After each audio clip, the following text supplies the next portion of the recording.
Okay, this time out, I'm trying to make this as quick as possible. I'm tired of all these long-ass videos. So, getting right down to the matter, anything that's not making any progress, there's nothing to report on, I'm not going to report on. I'm not going to say anything about it. So, first off, the first thing to talk about then is that in the last week, about a week ago, I finally got online the live shows I shot for HEMI and my first paid client in Wastegate. They both performed at Reggie's Rock Club in Chicago on the first big snowfall of the year in Chicago here. And there's a pretty decent turnout, a lot better than they thought would on such a big snow day. But Wastegate, you can check out theirs at youtube.com/wastegateband. And as always, with the HEMI set, you can go to youtube.com/HEMI Music Television, or I have now set up a live videography playlist on the RavensFilm YouTube channel where you can see all the live bands I've shot so far, which is just HEMI and Wastegate now, but I'm sure hopefully it's going to expand as the months go on. And Wastegate was great. They headlined the show. They put on a good show, and they're really easy guys to work with, and they were invited back to the same venue for a show in the spring, and they're interested in having me document the occasion yet again, so that's be looking forward to that. With HEMI, things are kind of, right now the guys are just working on new tracks. They're completing more songs for their EP release that they plan to go into the studio and complete probably in the next 2 months or something like that. Right now they don't have any live shows solidified. Once schedule allows for it to happen on my end, that me and Trent are going to get together and do a little listening to all the live tracks that have been recorded with the band over the last year or so, because they want to finally put out their live EP. And one of the shows that they're thinking of doing, it's one of the first ones I shot for them, and using the audio that I captured there off of the camera here. And I agree that the sound is very consistent. It's good. It's not as much muscle to the sound as we probably prefer, but for our first release, that the band is really jonesing to get out, because it's been almost 5 years since they put out their debut album. They haven't put out any other official releases since then, and they want to introduce the new lineup with the old songs to help us a segue into getting people interested in buying the new studio EP. So I'm interested in helping along with that however I can. And once we decide on exactly what tracks we want to go with, me and Trent will sit here and we'll do a little editing, little adjustments, and just trying to make it the perfect cut for the album. And beyond that, once they get the EP done, we'll do a music video, all this stuff, but that's kind of like spring or whatnot, April, May type of thing, so that's far off right now. Other updates is Dead of Night. The reconstruction project is about a little over 1/3 done. I've done a little extra work with it. Anyone who knows the movie, I've gotten up to just before the first interior nightclub scene. So it's about 11.5 minutes in of a 30-minute movie, so that's where we're standing now. And to mark the milestone, I reconstructed the second teaser trailer in color, and that's online now at all the places you can find RavensFilm videos here on YouTube, Daily Motion, Vimeo, and Facebook. Wherever you will follow us, wherever you follow me, you'll be able to find it. So I was originally working on an alternate second trailer, but just to put out something different, to market it a little different, but ultimately the thing just kind of it's coming out a lot like the second trailer, just kind of like a different version of it. So I decided, screw this, I'll just go ahead and put together the original second trailer again, because eventually I have to do that anyway, because all the video files were lost to a hard drive malfunction. It was an old hard drive, external hard drive, and the video files are lost, so that's why I'm having to re-edit the whole movie from scratch, exactly as it was, and not going back and making editing changes or changing out takes or whatnot. I'm The only thing that's going to change is technical quality. There's going to be some enhanced visuals. Maybe the soundtrack will be a bit more balanced or whatnot. But other than that, it's the exact same cut of the film with all the same content in it as has been out for a while. And the DVD re-release will come once it is finished. It will contain the original black and white version, but there will also be a new color version. Hence why I'm releasing color trailers for the film now. I do need to re-obtain some HD footage that we shot from Eric Woltman. He shot the third webisode, which also had footage that was used for the final trailer, the thing between Charlie Jensen and Laura. And so I have to regain the footage for him in HD. That was the only thing that was ever shot in HD in the whole project. So yeah, you can find the trailer wherever. Just the process is slow going. I've been working on it on and off for several months now. It's not a high priority. It's something that I'm very interested in, but just not, I can't put it too high on the list to overshadow other things that involve more people. This just basically pertains to me. And I'm not pushing the currently available DVD or digital downloads or anything, because I am going to release this in a better quality, in a bigger package. It'll probably be available for the same price, so it's out there if you want it. But you know, I like the money, but I haven't gotten any money from the thing yet, because the site I go through to release the DVD just has I have to earn a certain amount of commission before they give me a payout, and it hasn't sold enough copies to do that. So it's only sold 5 DVD copies, and there's been 1 digital download. So I'm just saving all the promotional push when I have the brand new DVD, and you can see a totally different tone, different kind of atmosphere between a black and white version and a color version.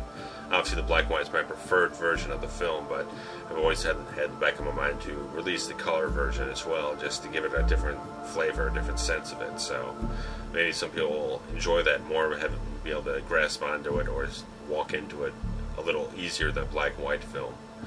So that's that for Dead of Night.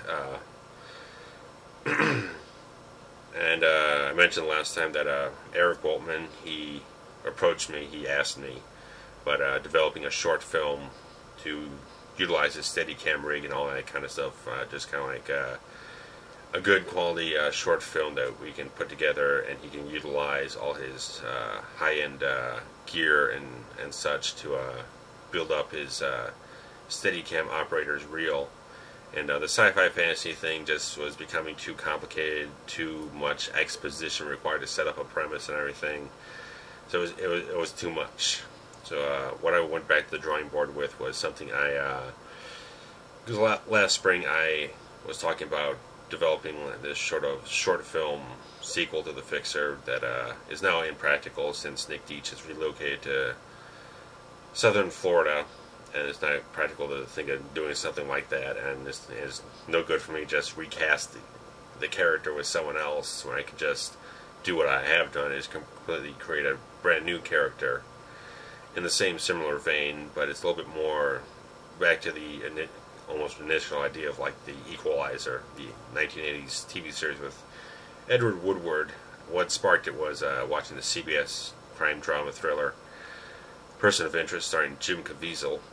I could build this whole different character, take the same kind of concept, build a new character around it. A guy who was former intelligence agent type of guy, who instead of being like being like a burn notice thing where he's ousted or whatnot, or something like that, is more a guy who just kind of like instead of being like a fractured soul or something like that, he's more of a guy who just kind of like few too many bad things happened in the line of duty, and he just decided this is not where his heart and soul lied anymore, where he couldn't work for people who didn't have the compassion or the sensibilities that he had. So he departed from the agency he was with and decided to use his skills towards something that's a bit more personally satisfying to him.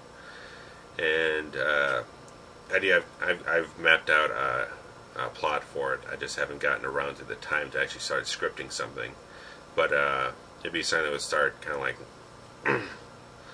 start with a short sort of hand-to-hand action sequence, and you'd get caught up with the character. The story, so the main focus would be the story, and then through the story you get to learn more about the character, and by the end of it you kind of like basically know the full story of who he is. So I think it'd be interesting, kind of starting in like a late second act sort of format. So it's something much more energetic than A Dead of Night, but a little more, but also be a little more lighthearted. I mean, not lighthearted, but a little bit more levity to it than a kill shot type of thing. The guy would have a little bit more of a heart and humanity, compassion type of thing, and he has a little bit of a sense of humor about things. So I think it's something that's a bit more doable in terms of the sensibilities of the sort of thing I want to do next. It's not so dark, but it's also interesting and energetic. It's lively. So that is something that is on the drawing board, but who knows when it's going to come around, because my schedule, my personal schedule at my work, is being very congested yet again, and it's forcing things to grind to a halt yet again, and it's very frustrating and it's very difficult, but there's not much I can do about it. I just have to deal with it as best I can and just try to work around whatever I can work around and get things done however I can. At least again, kill shot, nothing going on because of that, but I have started doing some editing. There is a scene that I finished editing. I really want to put it out there and preview it for people, get another piece of exposure for it, but still need the actual meat of the scene with the actors between Michael Sugarman and Steve Vucic. That's all done with their two characters in a car driving, so I want to kind of get some bookending shots of the car going down the road and all that kind of stuff. There's also a second part of the scene which I also have to add, but I can't really need the connective tissue of a segue of the car driving down the road or pulling into a parking garage to really make it work. Plus, right now I have a temp piece of music to it, so I'd like to find a permanent piece of music attached to it before I release a preview clip, which might get flagged on YouTube or something because it's signed artist and all that kind of stuff. But regardless, editing progress has been made. I hope I can get more of it done, but it's just a matter of time and energy to sit down at the computer and get all this stuff done. And there's plenty of footage to go through. We've shot enough stuff to keep me busy as an editor. The only problem is that a lot of the scenes are spread across so many different episodes. I only have 2 complete episodes at this point. It's the same ones as always. The first episode and the third episode.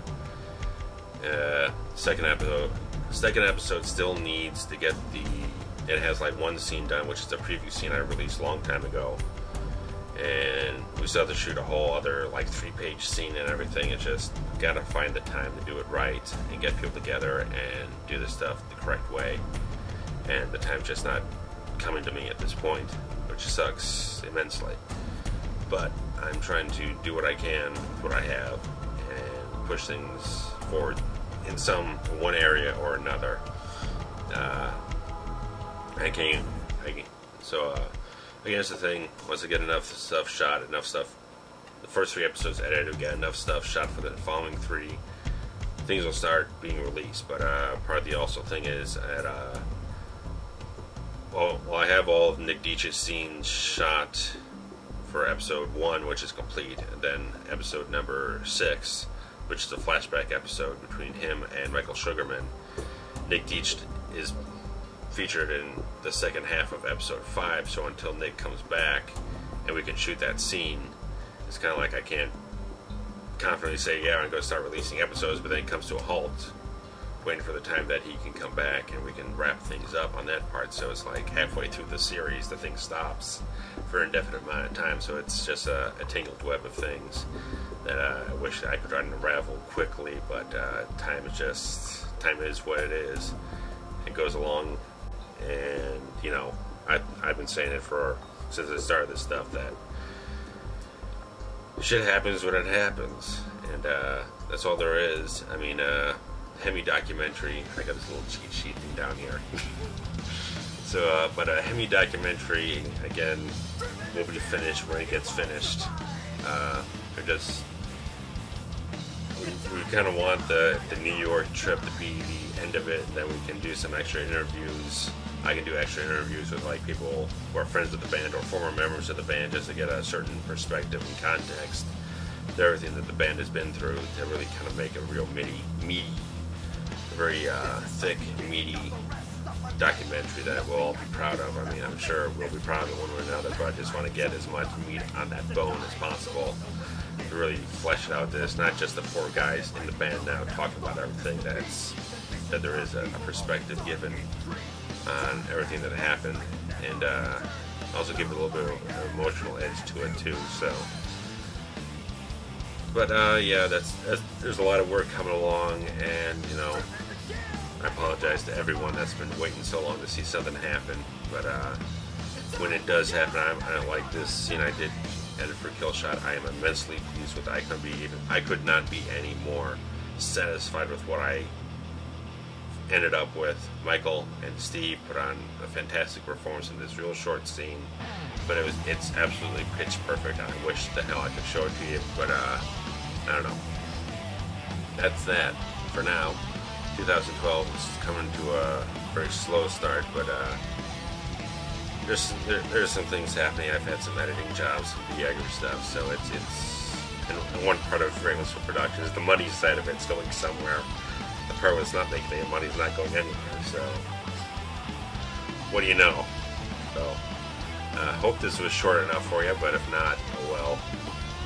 Kept it fast-paced and lively, so that's all there is on my little cheat sheet here. So